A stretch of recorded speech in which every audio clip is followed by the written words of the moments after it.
Saya dah sampai di kedai toys nak borong mainan untuk budak-budak. Rezeki siapa nanti Cahaya nak beli basikal, Cahaya nak beli anak patung yang besar. Anak siapakah yang bertuah ni nanti? Cahaya akan round setiap negeri. Akan terjah budak-budak kali ni.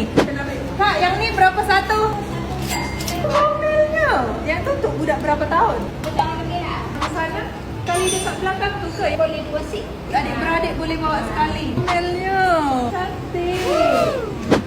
Oh my god, cantiknya. Kakak bagi diskon ya, saya nak beli banyak lagi. Kalau ada budak lelaki macam mana?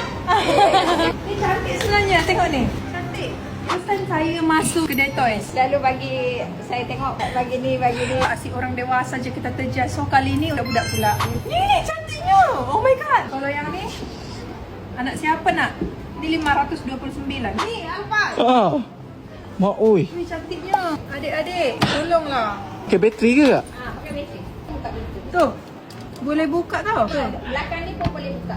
Ni dek, kalau kau dapat ni dek, kau ingat sampai bila-bila. Nah ni, ada Lamborghini dek. Betul. Lawannya. Color pink dek. Mas, color pink.